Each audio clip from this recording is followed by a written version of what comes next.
Question number 2 from the extensive exercises.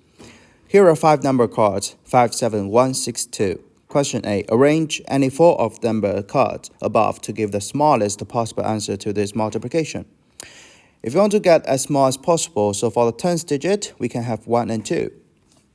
Okay, so I'm going to write that in this column form. It's going to be 1 or 2 in the tens place.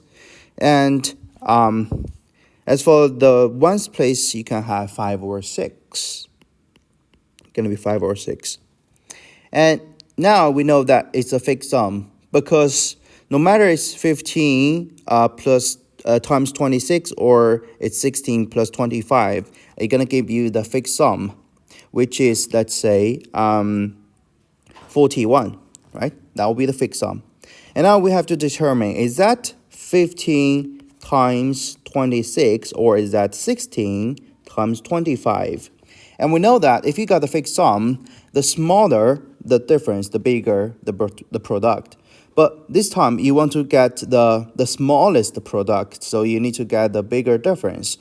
So let's say the difference of 26 and 15 is 11, and the difference of 16 and 25 is 9. So this one gives you a bigger difference, so the product will be a smaller one. So you choose this one. The answer will be 15 times 26. That gives you 390.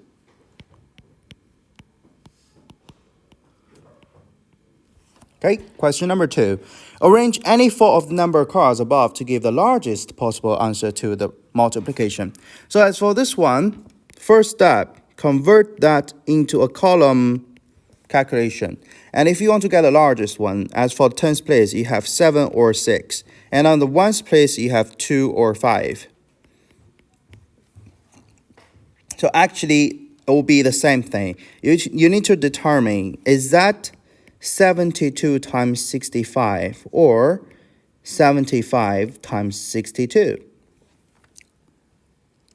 So from these two, you want to get the largest, and you know that it's a fixed sum, so you need to get the smaller difference. Let's say the difference of these two is 72 minus 65, you got 7. And the difference of these two, it will be 75 minus 62, you got 13. This one is a smaller one, so this one gives you bigger difference.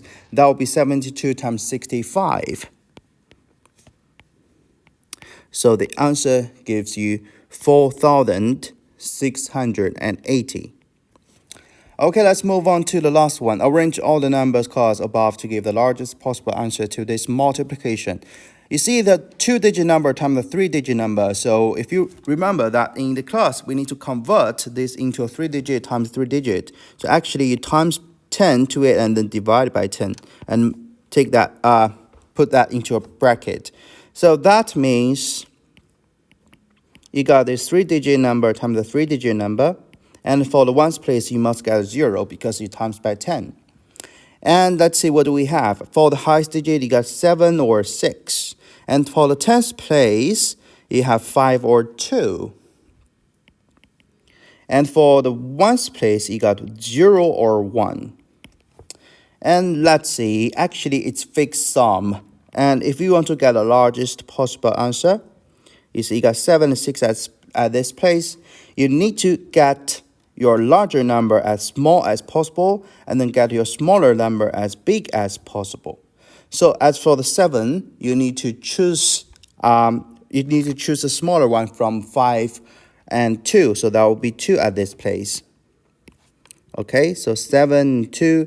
And as for the ones place, you want to get as small as possible. So you need to choose from 0 or 1. Which one is smaller? 0 is smaller. So you get 5 and 1. That's it. And you have to remember, you need to take away that 10 because you have to divide by 10. So the final answer will be 651 times 72. And that gives you 46,872. That'll be the final answer. 72 times 6, 5, and 1.